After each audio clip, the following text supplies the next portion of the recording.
bahwa salib adalah tempat pertukaran ilahi, bukan tempat penderitaan.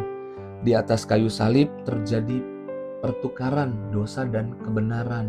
Kita dibenarkan, kita orang benar, sehingga hiduplah seperti orang benar, sebagai orang benar, bukan sebagai orang berdosa.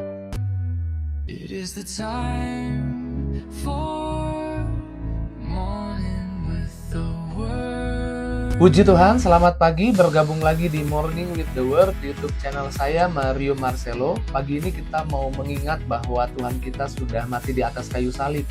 2 hari lagi Jumat Agung, dan saya mengajak di renungan pagi ini mengingat perbuatan Yesus di atas kayu salib. Saya menyebut salib bukanlah tempat penderitaan, tapi salib adalah tempat pertukaran ilahi. Tuhan bertukar tempat di kayu salib dengan saudara dan saya.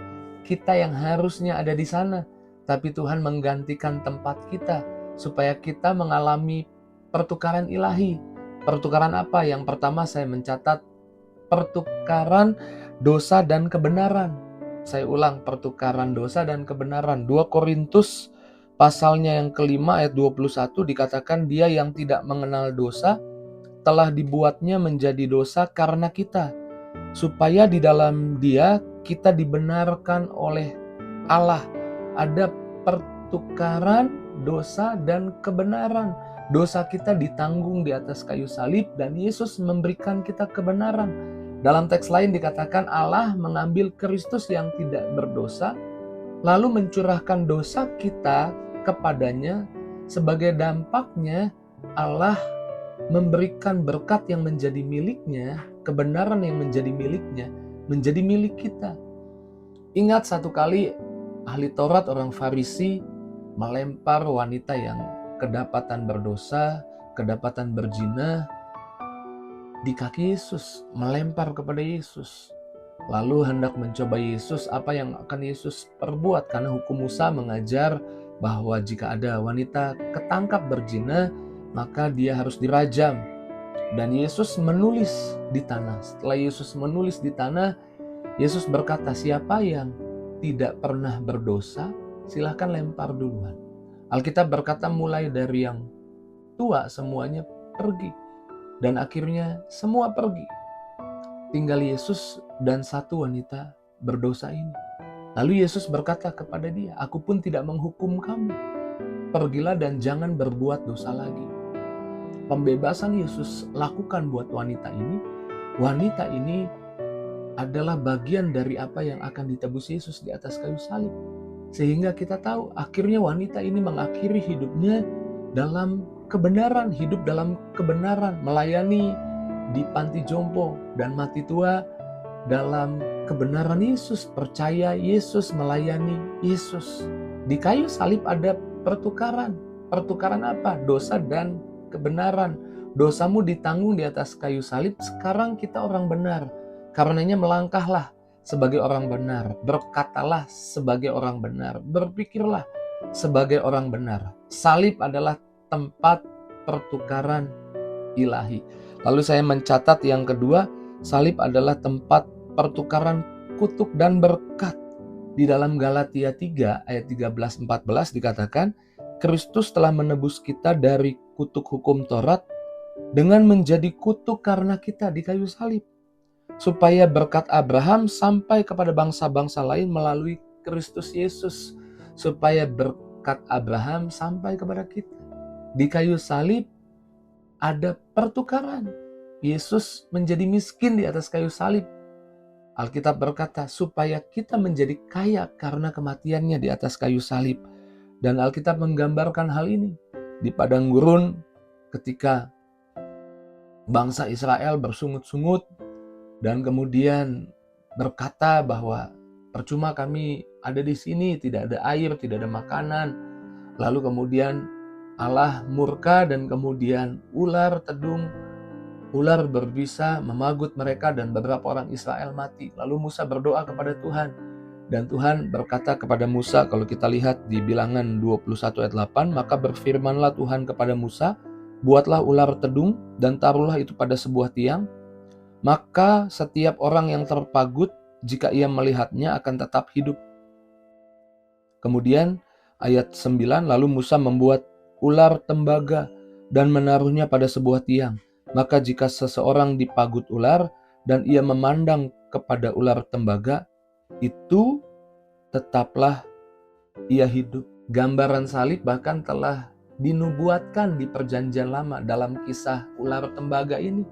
Barang siapa melihat kepada ular tembaga yang ditaruh di atas tiang, ini gambaran kematian Yesus. Barang siapa memandang pada salib, dia menerima berkat, bukan menerima kutuk. Dan orang Israel yang dipagut ular, jika melihat kepada ular tembaga itu, maka ia dipulihkan, ia disembuhkan. Salib mengubah kutuk jadi berkat. Salib membuat pertukaran kutuk menjadi berkat. Percayalah di hidupmu hari ini, apapun tantangan masalahmu, di hidupmu bukan ada kutuk, tapi ada berkat.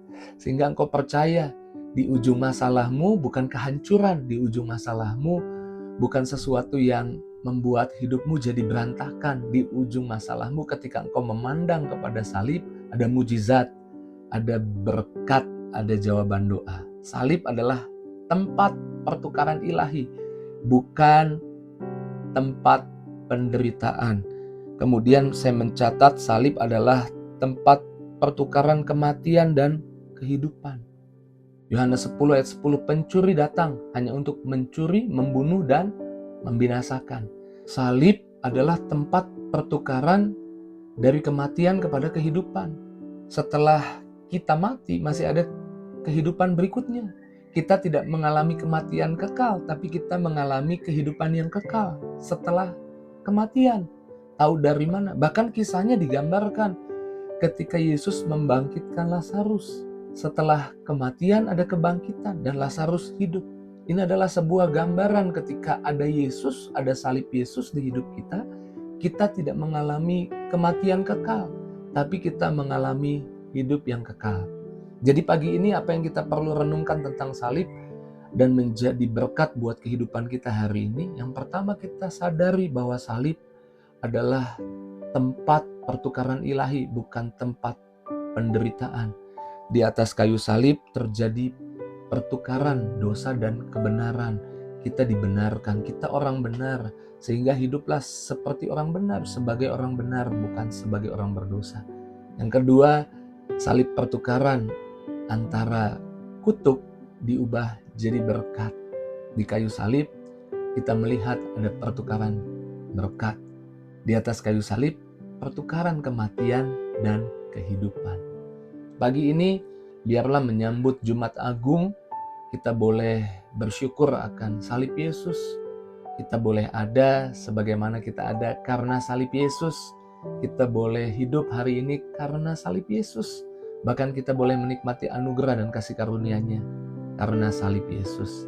Mari kita ambil waktu mengucap syukur buat firman Tuhan. Ambil waktu untuk merenungkan apa yang Tuhan katakan. Kita tutup dalam doa. Terima kasih Tuhan buat apa yang Kau sampaikan pagi ini. Kami diingatkan kembali menuju Jumat Agung. Kami diingatkan kembali salib adalah tempat pertukaran ilahi. Kami imani di hidup kami tidak ada lagi dosa, tapi di hidup kami yang ada kebenaran Tuhan. Buah-buahnya adalah kebenaran. Kami hidup dalam kebenaran. Kami berkata-kata dalam kebenaran. Kami melangkah merasa dalam kebenaran. Sehingga kebenaran itu menetap dalam hidup kami. Dan di kayu salib kami bersyukur Tuhan Yesus bahwa Engkau mengubah kutuk jadi berkat. Di hidup kami bukan ada kutuk tapi ada berkat. Dan di atas kayu salib Engkau mengalahkan maut. Kematian diubah menjadi kehidupan. Setelah kehidupan di bumi ini, kami percaya kami tidak mengalami kematian kekal, tapi kami mengalami kehidupan yang kekal. Bersyukur Tuhan Yesus, pagi ini ingatkan setiap kami. Berkati anak-anak-Mu, jamah setiap pribadi, lawat setiap pribadi. Pulihkan, sembuhkan, berkati. Tidak ada yang tidak dijawab doanya dikabulkan, doanya didengar. Di dalam nama Yesus kami berdoa, bersyukur, haleluya. Sama-sama kita katakan, amin. Saya beriman ada pertukaran ilahi di kayu salib sehingga hidup saya jadi lebih baik. Jika itu responmu, tulis di kolom komentar. Dan jangan lupa bagikan link Morning with the Word di pagi ini kepada teman, sahabat, keluargamu. Terus maju dalam Tuhan. Tuhan berkati. See you.